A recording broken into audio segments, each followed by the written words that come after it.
Hello YouTube, this is my second video about my autistic traits, and this one I want to focus on how my autistic traits affect me. So really what's going on in my head, and I want to try and give you some of the things that go on. Before I sort of go into detail, I'll probably summarise by saying my head is very busy. I think it's very busy. And I thought that everyone's head was very busy.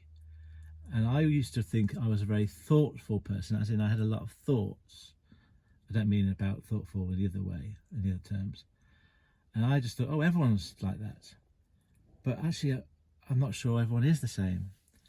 And so one of my issues with my brain is that it's constantly on the go. It's constantly thinking about something. And sometimes that can be quite useful if you're trying to solve a problem. But if you're just trying to relax or just trying to concentrate on something else, they can be distracting. So let me talk about some specifics and try and explain what my mind is like. And I suppose I want to try and define. My brain is, I would define that as being the physical matter that makes up the neurons in my head. But my mind is my thoughts, my subconscious. I would say it's the things that, how my brain functions, I'm calling my mind. So if I use those words, they are specific reasons, meanings to them. And I'm going to refer a lot in this video to my mind, not my physical brain, but the thoughts going inside it. So the first thing that comes to mind is I really cannot multitask. And I used to think I could multitask. And then I realised, oh, you can, but you can't do anything very well if you do multitask. And now I'm going to have to say I can't multitask. And I don't literally mean I can't do more than one thing at once. So there are some things where I can do a couple of things effectively at the same time. But when I mention I can't multitask, I'm talking more about my thoughts. So I have a thought in my head, and then another thought comes into my head. And if I've got two thoughts in my head at the same time, I can kind of deal with that, kind of think about one thing and then think about something else, sort of alternate the two things. So I could probably think, for example, if I'm at work and I'm doing some work, I can then think about what I want to do later on in the day. So it's like two different things going on. I'm doing something now and what I'm going to do later. I can kind of cope with that kind of level of multitasking, which isn't that hard or isn't that intense. But as soon as I start to get to do more tasks in my head that I have to do, then the third thought, suddenly my stress goes up quite a lot. I can still kind of deal with it, but it's getting quite stressful now. I've got three things on the go. And once I get to four, the stress is quite high. And I would say 5 or 6 thoughts, probably 5, let's be fair, I end up just getting blocked. I can't focus on anything. So let's say, I'll try to give you an example. So I would say that I get my mind gets very quickly overwhelmed with thoughts as they come into my head. So let's say I'm sitting at my computer and I'm doing my emails, and I'll have in my head a kind of priorities that I have to get done that day. Maybe it's about reconciling a bank account, maybe it's about sending off an email, maybe it's about I need to go shopping later. So I've got all these things competing in my head that I've got to do, just normal things that everyone in it deals with every day. And I'll go to my emails. I'll go to my first email, and it'll say, let's say it's an email that doesn't need a reply, just a bit of information, and I can just read it, and then I can sort of mark it as dealt with. And then the next email is junk. So I'm about to get rid of it, and then the phone rings. So I'm not going to ignore the phone. So I answer the phone. And then I'm thinking, and then that brings into me, I've got to deal with whatever's on the phone. And then I'm going, while I'm on the phone, I'm thinking there's emails there to do. I've got to do the shopping later on today. There's something else I've got to do.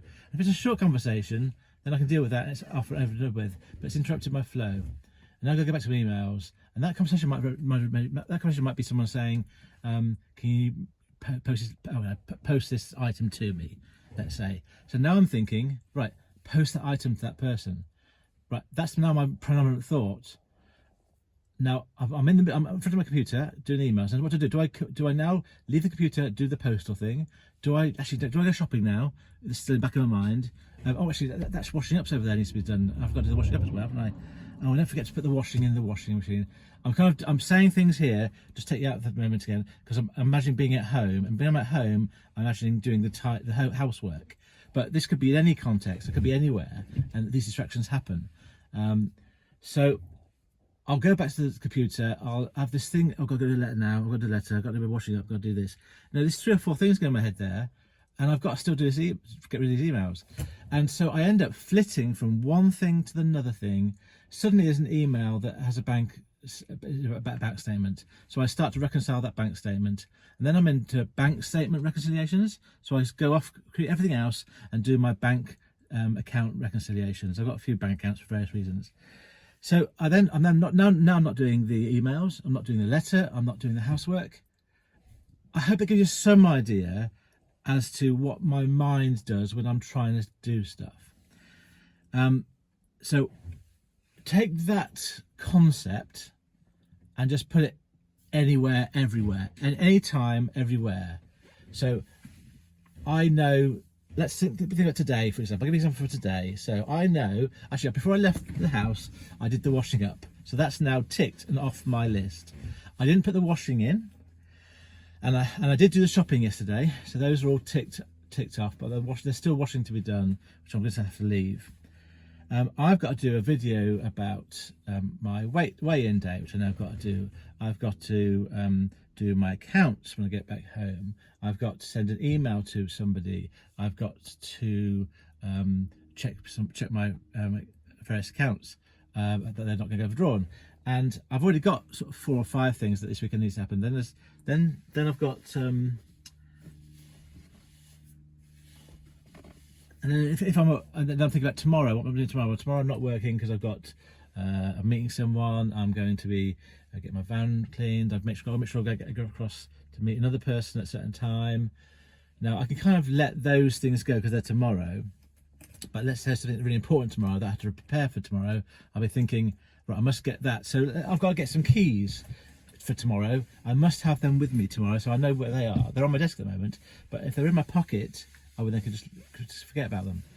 So I don't think I'm explaining it very well, but I'm just trying to give you some idea that my mind is constantly flitting between the things that I need to get done.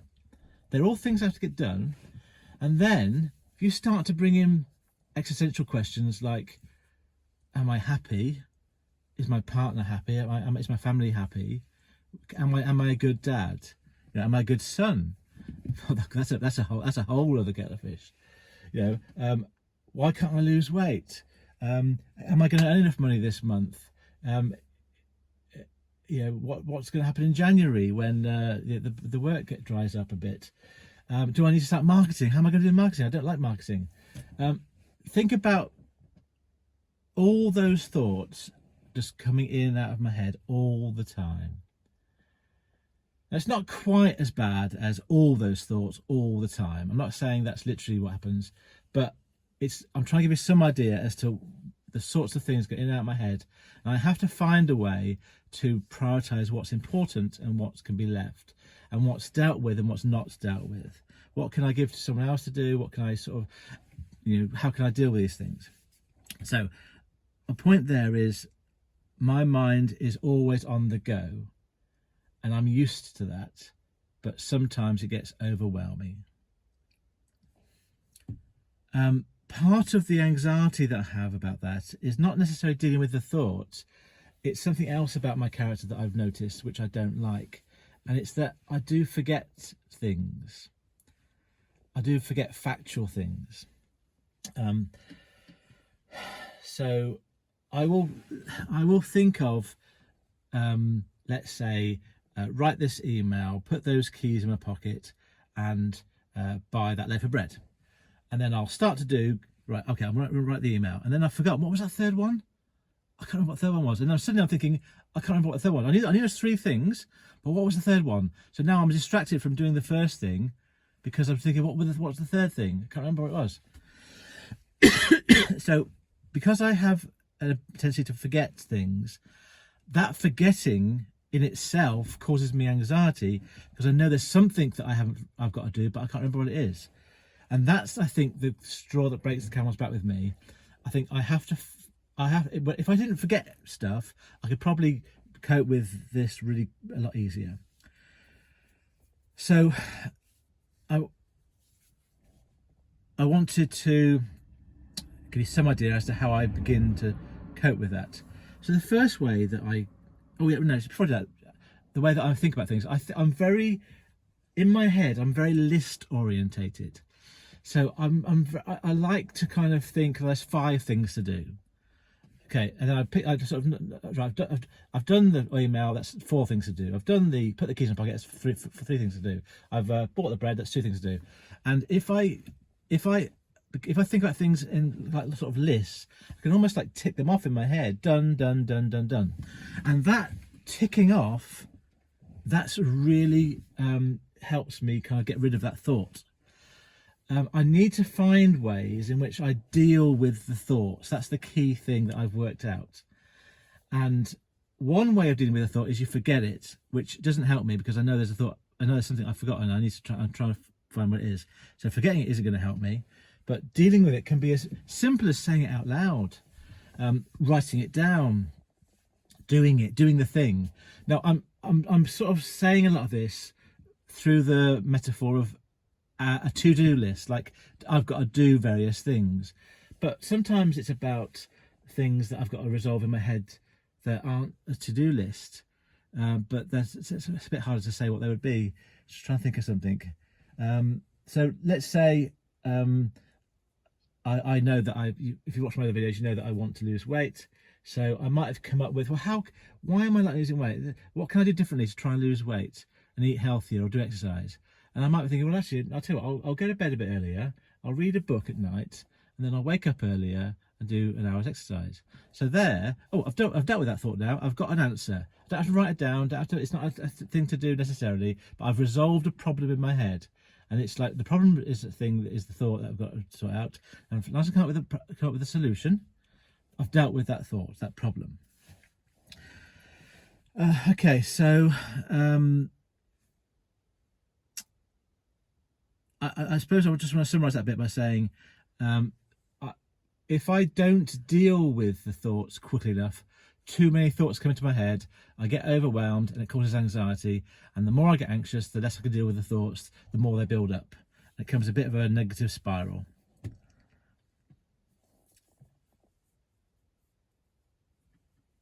And I would say that my mind becomes a distraction in that case.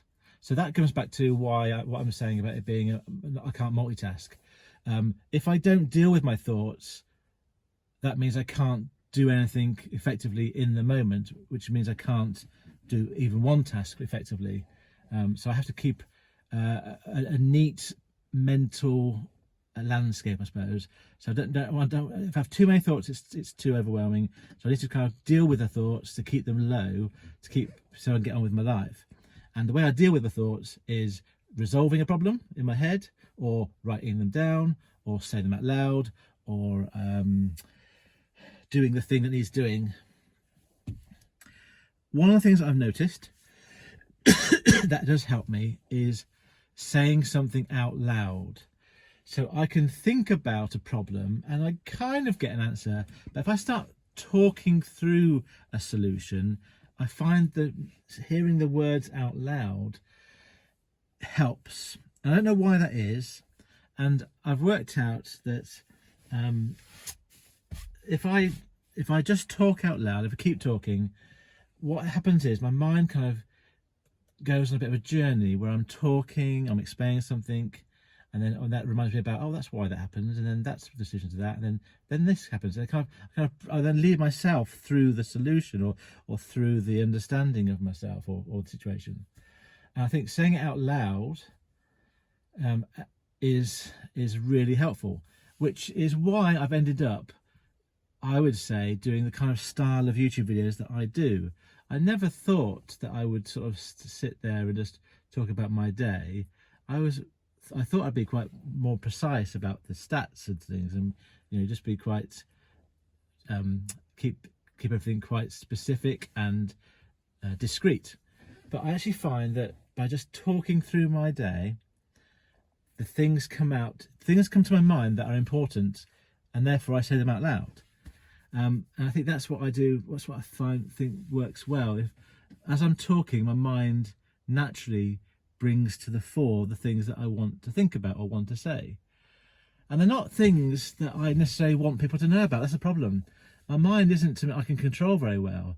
So if I was to try and be someone who had a side to me that was hidden, I couldn't be rambling and my mind sorts that things out and rambling out loud, because I'd just be saying stuff I don't want people to hear. So I've actually decided that I can't be that sort of person. I have to be the sort of person that is open and honest, because it's more true to who I am as a person. If I tried to sort of hide stuff, or if I tried to not be truthful, my mind would be going, that's not true, that's not true, that's not true, you're telling a lie, you must say the truth. It would just distract me so much. If I say the truth, if I say to somebody something I'm really thinking, my mind is kind of released from that thought. It gets out in the open and it's gone, it's out of my head. So this brings me to something else. I'm literal. I am literal, and it's not necessarily something people are used to. And I must say, it takes some getting used to, because society doesn't like people being literal. Society has, this is verging on my next video about people, so I won't go into that. I'll tell you about another distraction I have. My mind gets distracted when it spots an error. So I've talked about distraction from too many thoughts, but something else that I've noticed is that if there's errors that my mind notices, it goes, there's an error there, and I've either got to deal with it or I've just got to accept that it's an error. And I'll give some examples. And these are going to be grammatical errors, because that's the way my mind focuses. So I've got a few examples here, and I'm not saying, if you do these things, I am not criticising you or the way that you communicate. I would not want it to come across like that. What I'm saying is people like me will notice these errors, and my brain is going, that's wrong, it's like a big siren, that's wrong. And I have to fight the urge to say out loud, that's not correct. You mean this. Because I know that society doesn't like people to be corrected on their grammar, because it's not polite. So for me, I can only speak for me, I have to kind of learn what I can say out loud and what I can't say out loud to not offend people. And believe me, I've not been very good at that in the past. And I don't mean literally. You might be thinking, well, it's easy. It's not that easy. For me, I've not found it that easy. And I'll come to that in a moment. So if I spot, when it's written down, the word I said it wrong, sorry, Y-O-U-R, to refer to you are, I spot it. It's wrong. It's not the right word. It's a misspelling. If I spot someone saying very unique, it's wrong. You can't say it's very unique. It's either unique or it's not unique. Unique being something it's one, once. It's a unique thing. It only exists. It's one thing. It's one thing like that and nothing else like it. So how can something be very unique? Months and months. Well, people seem to say years and years, thousands and thousands. No, it's thousands, or it's months. Putting another months in doesn't make it any more time. It's still months. If it was months and months, you mean years, don't you? You know, I'm sorry. So to me, it's so irritating because it's wrong use of language.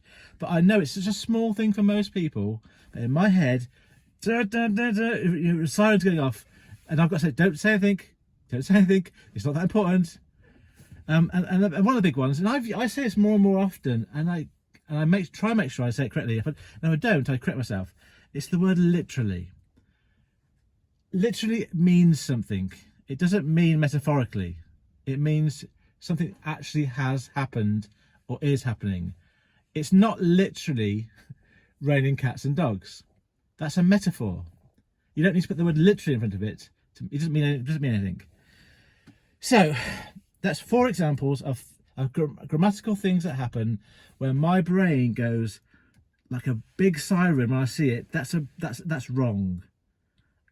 It's a bit like it's the same siren that goes on if I'm sort of saying something that's not true, because it's like saying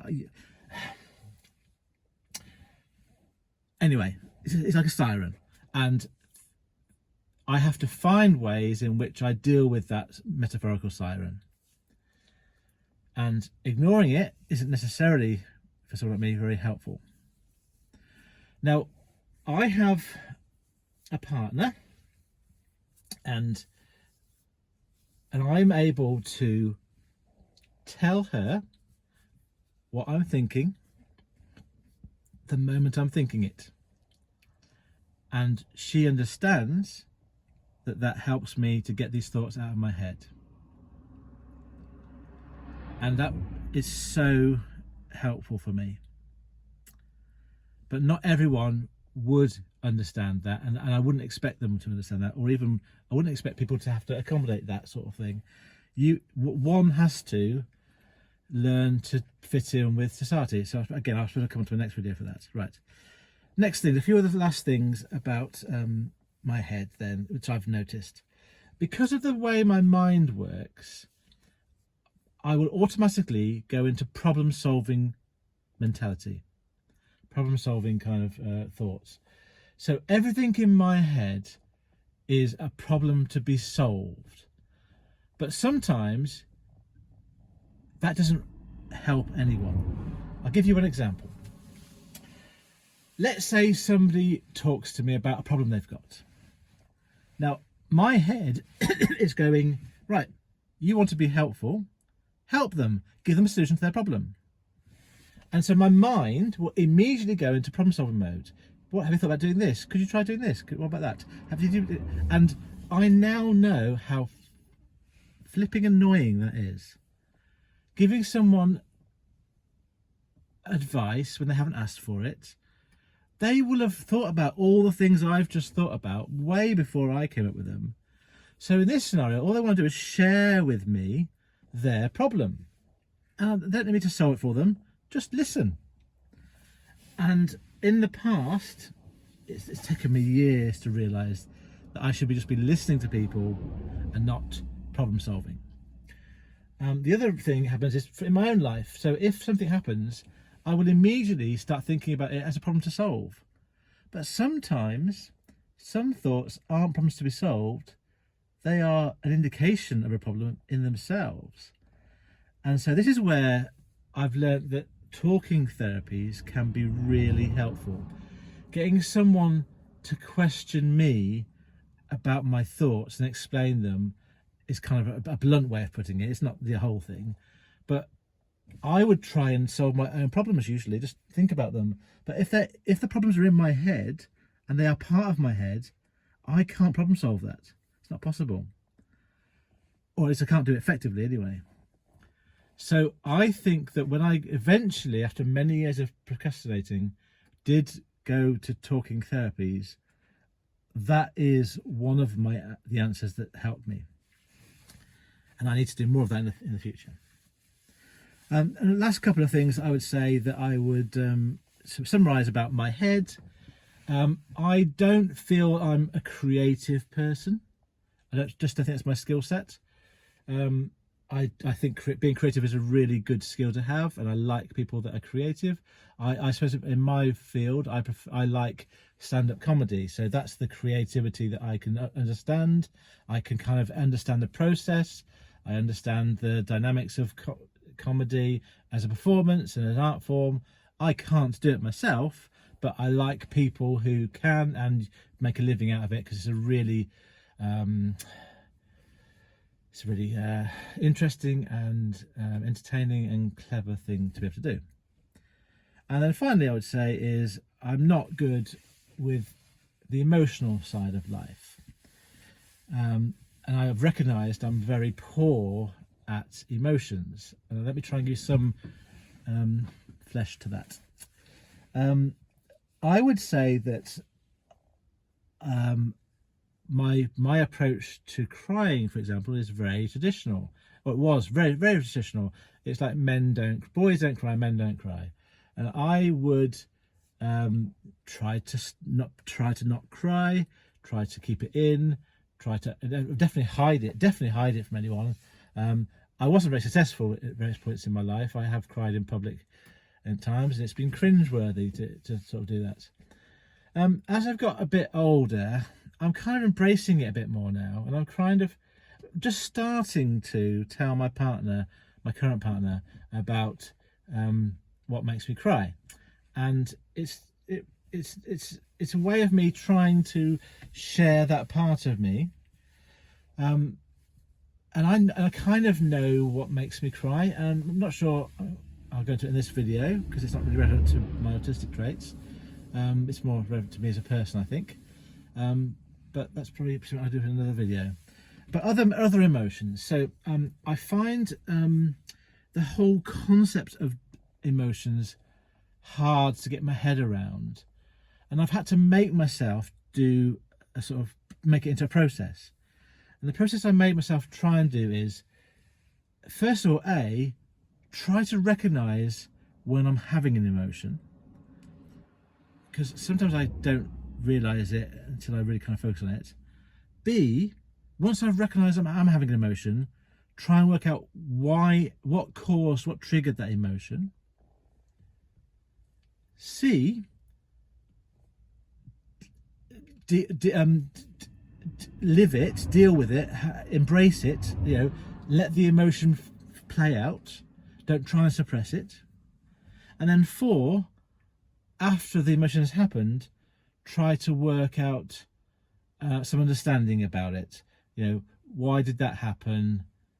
Did it really reveal something about me or my psychology? So it's a kind of 4-step process, and I've had to make it a 4-step process because that's where my mind works. And I've had to I'm going to use the word embrace again, embrace my emotions. And I don't like it. It's horrible, but that's the whole point of emotions. They can be horrible. I'm talking here, I suppose, I'm talking here mainly about negative emotions. And the other thing I would say is I don't have a wide vocabulary for emotions. So genuinely, I think that I would say my emotions are, I can be angry, I can be sad, I can be frustrated. Frustrated is just a version of angry, I think. It's the same thing. Anger and frustration is the same thing. I would say I'm frustrated more. I very rarely get angry. I sometimes do, but usually it's I would call it frustrated level. I would say frustration leads to, if it's not dealt with, leads to anger. So I tend to be frustrated and then I deal with it. But I'm saying there's 2 emotions there, for anger and sadness. And I probably would say that anxiety is probably another negative emotion that I have. I'm not even sure that's the right word, but I'm using that for the purposes of this conversation. And I suppose those are the only 3 negative emotions that I can picture me ever having. I don't know if there's more. I would find it hard to put a word to any more emotions. I know what, if I'm describing anxiety, I know what that means to me, but it could be different to someone else. And then on the other side of the scale, so equally on the other side, positive emotions. So what positive emotions do I have? Satisfaction, is that a positive emotion? I don't know. Happiness, I don't know. I think that's probably it. And I find it very hard to say that I'm happy. I tend to think that I'm content. Happy to me would seem to be, oh, no, tell you what, let's put it another way. I would say I'm content or I'm excited. There, excited is kind of the version of contentment that's kind of goes through happiness to something really, really big. Now, I don't get excited very easily. I think I'm happy in that I'm content a lot of the time. I wouldn't say I was happy, I'd say I was content a lot of the time. But I find it hard to say I'm happy a lot of the time. But I don't know what the word is. So anyway, I'm struggling to kind of talk about the words that express emotions, never mind deal with them. So I'm not very good with emotions. And finally, I'm going to talk about empathy. Now, I used to think I was good at empathy because I would think of empathy as putting yourself in someone else's shoes. And I used to think I could do that really well. But what I've now realised is what I can do really well is think about what it's like to be in someone else's shoes, but I can't feel it. I'm really bad at feeling what it's like to be in someone else's shoes. So I can imagine, oh, that person is sad. I then remember what it feels like to be sad, but I don't feel sad. I just remember what it feels like to be sad. So I think that empathy is something I probably wish I was good at, and thought I was good at, but actually I've realised I'm not. And I've kind of given up trying to accept that I can empathise with somebody. All I can do, I think, is I can listen to somebody, I can concentrate on what they're saying, I can think about what's best for them and what I can do that's best for them. And that's the best I can do with empathy.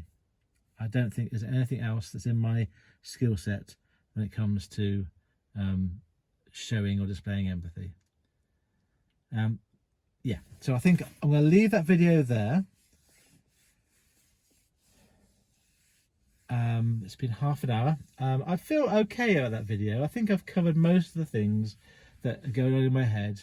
If you want any clarification or you want to share your own perspective, then please, I think the comments is a good place for that.